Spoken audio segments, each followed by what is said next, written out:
This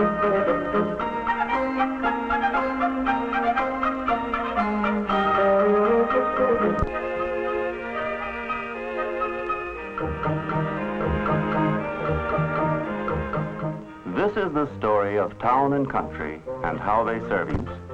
In addition to manufactured articles, food plants in the city process many farm products before they are sold.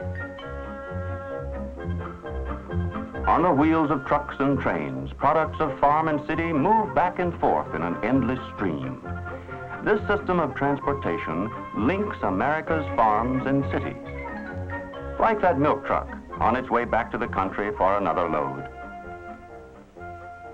Crisscrossing the fertile fields are thousands of miles of truck highways and railroad tracks.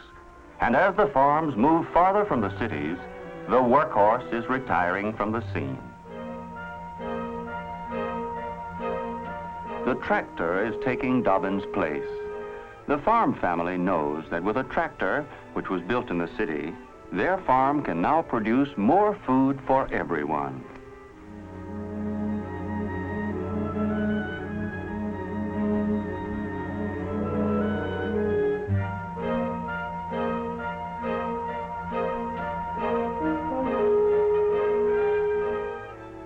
One good example of the many benefits from this partnership of town and country is ice cream, a delicious food for Betty and the rest of us.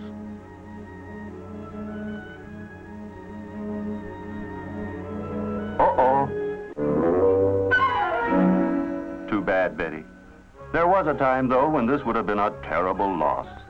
But now, ice cream, like so many other foods, is easily available because town and country work together to make things that people like Betty and Jimmy want.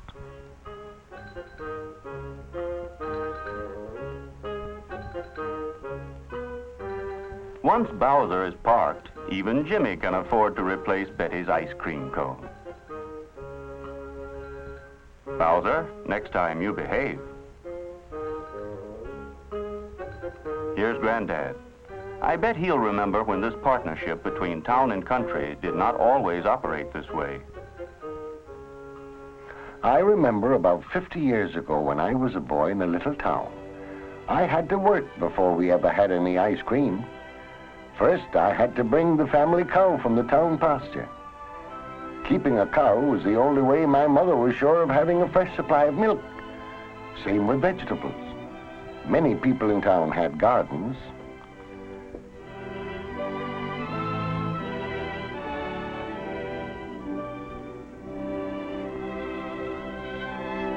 You see, the dairy business was almost everyone's business.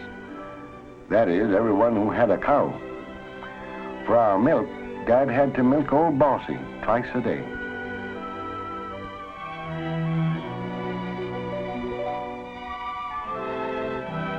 If we wanted butter, we skimmed the milk and churned the cream.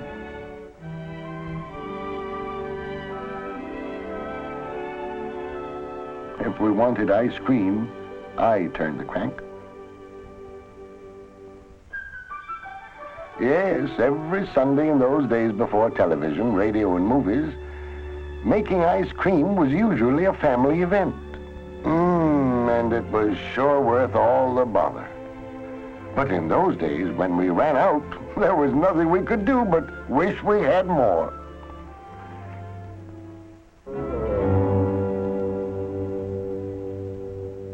In a few cities, ice cream was beginning to be manufactured.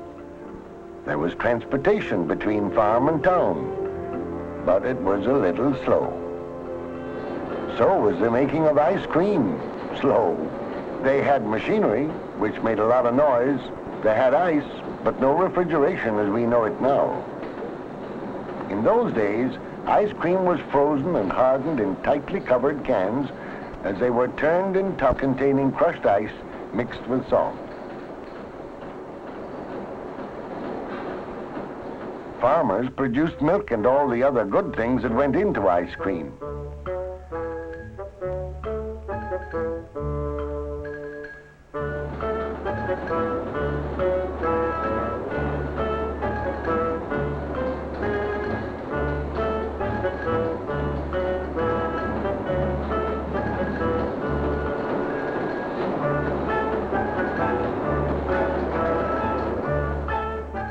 Considering the limitations of refrigeration and transportation, the old-timers deserve a lot of credit in pioneering a great industry.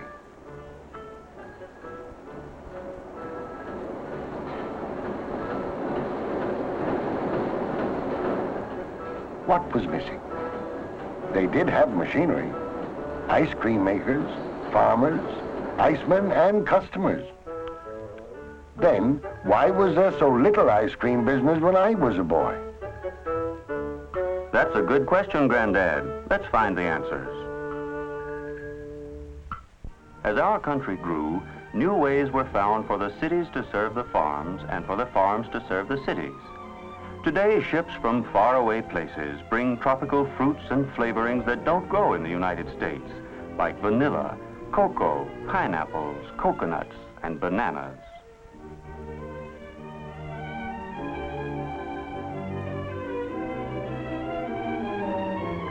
But American agriculture produces most of the ingredients that go into modern ice cream. Nuts from American farms add their crunchy goodness.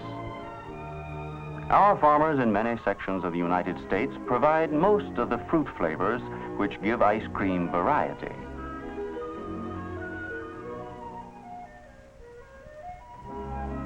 Sweeteners made from sugar cane, sugar beets, and corn come from farms across the country. And to get the food to the ice cream plants today, we have fast farm-to-market roads. Trucks and trains have replaced the horse and wagon. The key partner in producing ice cream hasn't changed. He's still the dairy farmer with his herd of dairy cows. Many things on modern farms have changed for the better. Milking parlors and power machinery made in the city makes the farmer's work easier. Specialists in dairy science have discovered new ways to help cows provide more milk of better quality through better feeding and better care. One thing hasn't changed, though. Bossy still has to be milked twice every day. And so with deliveries of good, clean milk from today's farms, America's dairy industry produces healthful products: milk, cream, butter, cheese, and ice cream. At the same time, machinery built in the city bales hay for the dairy herd. A very important partner is the man in transportation. From ports and farms, trucks and trains carry raw products to the city, processed food to market, and farm products to food plants. The next partner is the ice cream maker, all the people who work in the plant. Producing ice cream from milk furnishes employment to thousands of people. At this plant, fresh milk is shipped directly from the farm in glass-lined trucks built like huge vacuum bottles. Here, where milk is piped into the plant, men of town and country meet and work side by side.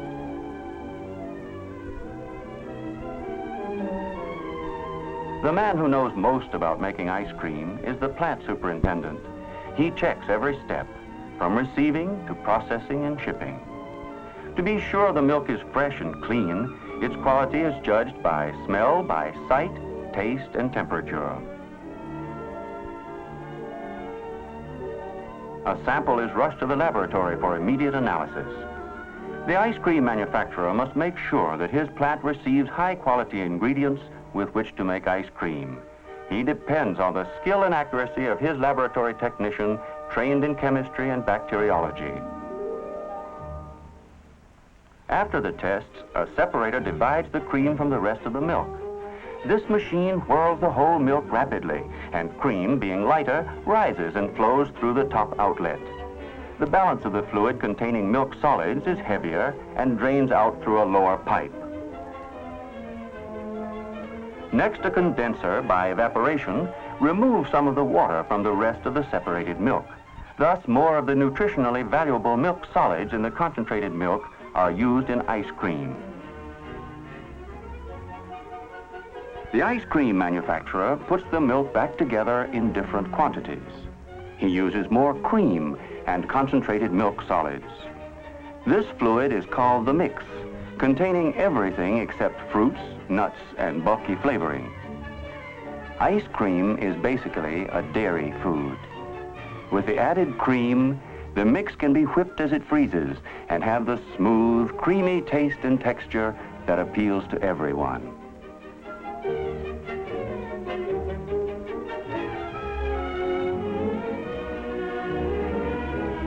Now the mix flows into the pasteurizer to be heated to a high temperature for a regulated amount of time. A recording thermometer makes a written record of the process. Pasteurizing is an additional protection to make sure that ice cream is always a safe food to eat. Next step is passing the mix through the homogenizer, where fat particles are broken up into tiny bits, giving the ice cream a velvety texture.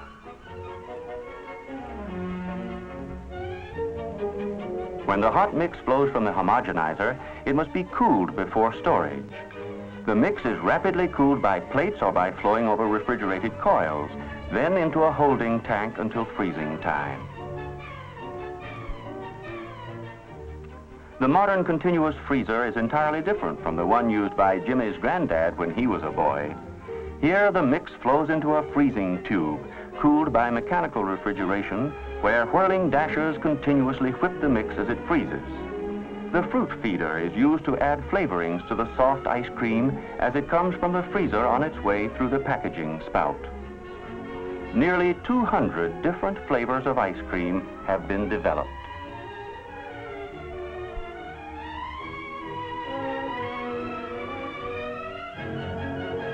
Speed, care, and cleanliness are used throughout the plant.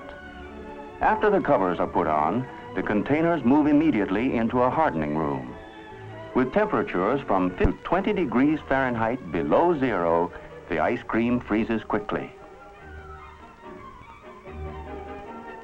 Warmly clad men, who look like they come from the North Pole, load the ice cream packages on refrigerated trucks for deliveries everywhere, in the city as well as the country.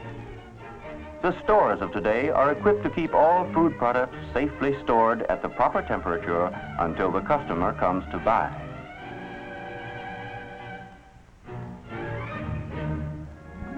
America's ice cream industry is one example of how town and country produce the food we like in all its enticing flavors, colors, and forms.